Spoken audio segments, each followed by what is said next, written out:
Assalamualaikum warahmatullahi wabarakatuh. Saya Amirul Hasnan bin Faridun. Sikh merupakan salah satu budaya masyarakat yang terdapat di Malaysia. Di Malaysia, komuniti Sikh merupakan subgolongan etnik India yang dianggarkan sekitar 70,000 orang dan berasal dari wilayah India Utara.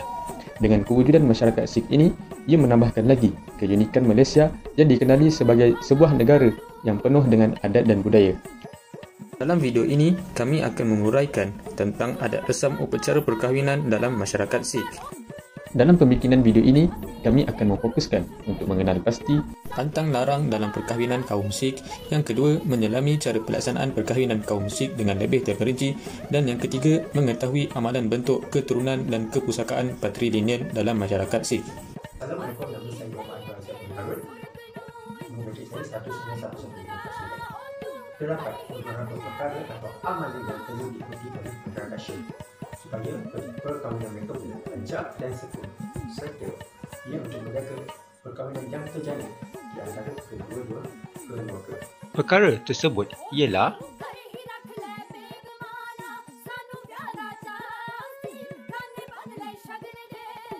topik 1 ialah dowry. Pihak wanita akan mengeluarkan belanjaan untuk membayar dowry atau wang hantaran. Bagi topik 2 pula iaitu pemilihan cincin, pihak wanita juga perlu menyediakan cincin emas bukan saja untuk pengantin lelaki, bahkan untuk ibu bapa pengantin lelaki juga. Topik 3 iaitu komunikasi. Proses peminangan atau pemilihan jodoh bermula dengan pihak wanita. Topik seterusnya akan menceritakan tentang perkara ketika hari perkahwinan. Seperti yang anda lihat di belakang sana, terdapat dua baju emas. Pengantin perempuan hanya boleh memakai dua warna sahaja, iaitu warna merah dan warna merah jambu. Di samping itu, pasangan pengantin perlu menyapu kunyit pada mata, tangan dan kaki sebagai menyucikan diri daripada kekotoran. Pasangan pengantin juga perlu berjalan mengelilingi kitab guru Granth Sahib sebanyak 4 kali. Bismillahirrahmanirrahim. Assalamualaikum warahmatullahi wabarakatuh.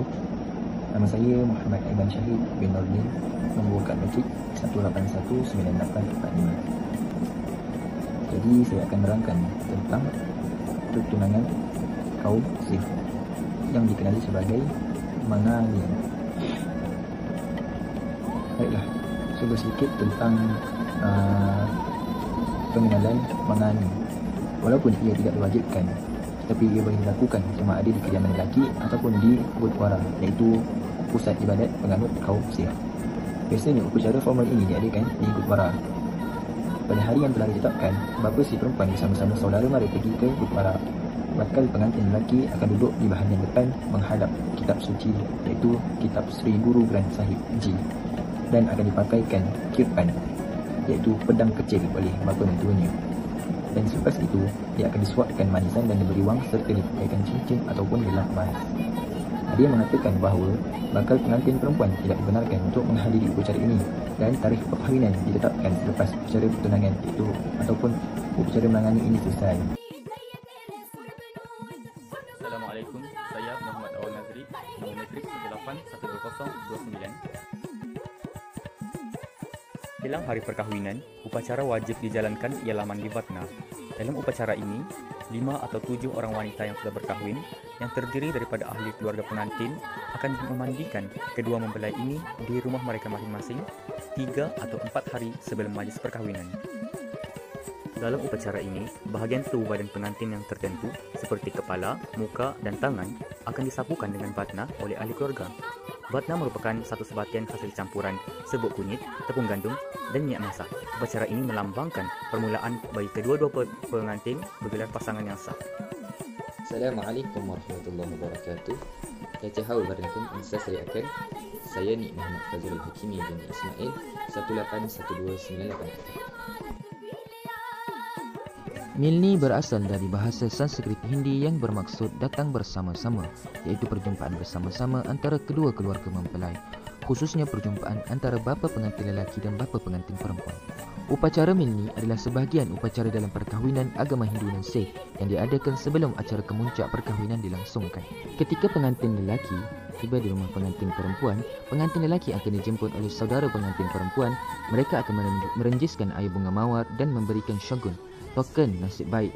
Mereka akan saling bertukar kalungan bunga dan memberikan hadiah berupa pakaian dan wang tunai kepada pengantin lelaki sebagai simbol ikatan keluarga. Biasanya yang paling tua memuliakan pengantin lelaki, barulah yang paling muda. Upacara milni dapat memberi ruang kepada para hadirin untuk saling mengenali antara satu sama lain. Pengantin perempuan akan bertemu dengan pengantin lelaki ketika bermalam selepas milni. Upacara milni adalah sangat penting dalam perkahwinan agama Sikh kerana kedua-dua belah keluarga dapat menyaksikan perkahwinan yang menyatukan kedua-dua mempelai. Assalamualaikum warahmatullahi wabarakatuh. Nama diberi Wan Nur Aiman bin Wan Burhanuddin. Hari ini saya akan menceritakan tentang adat perkahwinan yang diamalkan oleh masyarakat kaum Sikh, iaitu upacara keagamaan yang dinamakan ardas, juga diistilahkan sebagai berdoa semasa berlangsungnya Anan Karash, iaitu perkahwinan. Upacara keagamaan ini dilangsungkan di Gurdwara, iaitu kuil. Pada awalnya, pengantin lelaki dan perempuan akan duduk bersila menghadap kitab suci Guru Granth Sahib. Kemudian granti, iaitu ketua agama, akan menerangkan tujuan perkahwinan dan kewajipan suami dan isteri menurut pandangan kaum Sikh.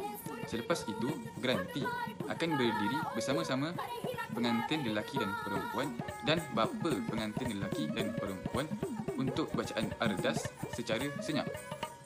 Bagi menghormati upacara keagamaan ini, setiap orang haruslah menutup bahagian kepala. Oleh kerana itu, para lelaki akan memakai serban, manakala para wanita akan memakai selendang untuk menutup bahagian kepalanya bagi menghormati kitab suci Guru Granth Sahib. Sekian saja daripada saya. Bismillahirrahmanirrahim. Assalamualaikum. Nama saya Muhammad Ahmad bin Abdul Jalil. Seterusnya kita beralih kepada upacara yang terpenting dan terakhir sekali yang dijalankan di Gurdwara, iaitu Anan Karash. Upacara ini biasanya dimulakan dengan bernyanyi mazmur dan juga membaca kitab suci, iaitu Guru Granth Sahib. Selepas itu, granti ataupun ketua agama menerangkan tujuan mereka berkumpul pada hari tersebut kepada sangat ataupun disebut sebagai jemaah, termasuk tujuan perkahwinan dan kewajipan suami isteri menurut pandangan agama Sikh. Selepas itu, bapa pengantin perempuan memberi sehelai kain tudung ataupun disebut sebagai pallah kepada pengantin lelaki dan dia memegangnya pada satu hujung dan di hujung yang lain pula dipegang oleh pengantin perempuan. Selepas itu, jemaah menyanyikan ayat daripada kitab suci yang berkaitan dengan Anan Karash ataupun perkahwinan. Kedua-dua orang pengantin memegang tudung sambil berjalan mengelilingi Seri Guru Granth Sahib sebanyak 4 kali. Pergerakan mengelilingi ini disebut sebagai layan. Pengantin lelaki berjalan di depan dan pengantin perempuan mengikut dari belakang. Selepas tamatnya cara mengelilingi kitab tersebut, granti dan pasangan tersebut serta bapa mereka berdoa sebagai tanda bersyukur atas kesempurnaan upacara perkahwinan dan juga tanda merestui pasangan tersebut. Kemudiannya, granti ataupun ketua agama mereka akan menasihatkan kedua orang pengantin dan mempelai tentang tanggungjawab mereka. Selepas bacaan ardas itu, semua jemaah yang hadir diberi kara parsyat ataupun manisan. Selepas makan tengah hari, pengantin perempuan akan dibawa pulang ke rumah pengantin lelaki. Pemergian pengantin perempuan ini dianggap sebagai peristiwa yang sangat menyedihkan bagi keluarganya kerana dia bukan lagi milik mereka. Sebelum kereta pengantin bertolak, bapa pengantin lelaki membaling duit shilling ke atas kereta pengantin. Perbuatannya ini bertujuan untuk menunjukkan kegembiraannya dan juga tanda penghormatan benda kesayangan manusia, iaitu duit, demi kebahagiaan anak dan juga menantunya. Seterusnya, masyarakat Sikh mengamalkan bentuk keturunan dan kepusakaan patrilineal. Dalam kehidupan masyarakat Sikh, perkahwinan ataupun Anan Karash menjadi perkara yang amat penting dan dititik beratkan dalam kehidupan seharian mereka. Ini kerana perkahwinan adalah satu cara hidup yang paling utama dan semula jadi sifatnya. Pengamalan bentuk keturunan dan kepusakaan patrilineal dalam masyarakat Sikh bermaksud hubungan persaudaraan atau individu dihubungkan dengan kelompok keluarga melalui keturunan daripada sebelah nasab bapa. Misalnya, kelahiran seorang bayi merupakan masa yang amat menggembirakan. Lebih lagi jika bayi tersebut ialah bayi lelaki dan ibu yang melahirkan bayi tersebut dipuji kerana melahirkan anak lelaki yang sememangnya menjadi harapan keluarga. Kelahiran anak lelaki menguatkan kedudukan ibu dan keluarga kerana bayi lelaki semacam jambatan yang menyatukan si ibu dengan bapanya. Ringkasnya, anak lelaki menjadi harapan keluarga demi penerusan keturunannya dan kerabatnya serta menjadi ketua keluarga yang melaksanakan upacara kematian ayahnya selepas ini. Sungguh pun demikian, hal ini tidak bermakna bahawa anak perempuan dipandang rendah. Malah dalam masyarakat Sikh, kedudukan kaum wanita sama dengan kedudukan lelaki. Daripada video ini, apa yang dapat saya pelajari bahawa setiap budaya mempunyai upacara mereka yang tersendiri menurut kepercayaan agama mereka. Oleh yang demikian, secara tidak langsung ia dapat memupuk semangat keharmonian dan sifat saling hormat menghormati di antara satu sama lain, lebih-lebih lagi dalam kehidupan masyarakat yang berbilang kaum di Malaysia.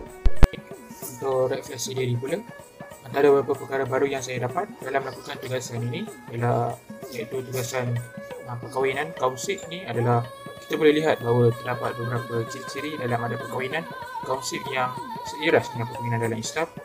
Antaranya ialah pengamalan bentuk keturunan dan kepusukaan melalui nasab sebelah bapa ataupun patrilineal dan juga kedudukan kaum wanita yang setara dengan kedudukan kaum lelaki.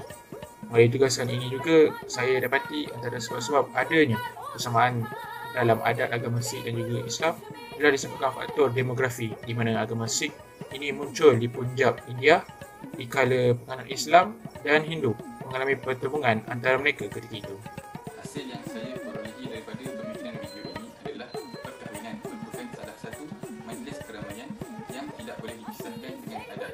Oleh itu, kita sebagai generasi muda hendaklah mengekalkan adat warisan ini daripada tinggalan zaman.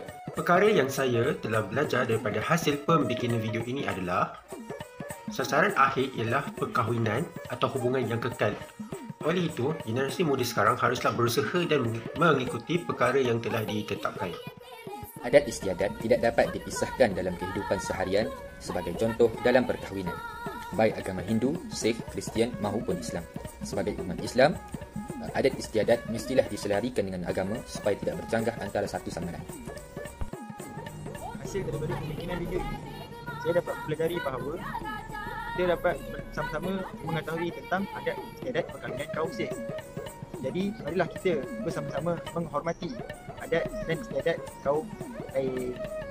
Seterusnya, seusai kita mengamati dan menelusuri adat-adat resam dalam upacara perkahwinan kaum Sikh, kita sebagai rakyat Malaysia haruslah melahirkan rasa bersyukur kepada Ilahi dan berbangga kerana negara ini dapat mengecapi keharmonian kesepaduan walaupun terdiri daripada masyarakat yang berbilang kaum, agama, budaya dan adat resam masing-masing. Oleh itu, kita sebagai rakyat Malaysia seharusnya sewajarnya membuang sikap fanatisme terhadap agama kita, agama masing-masing dan juga sikap ekstrim terhadap bangsa ataupun etnik masing-masing.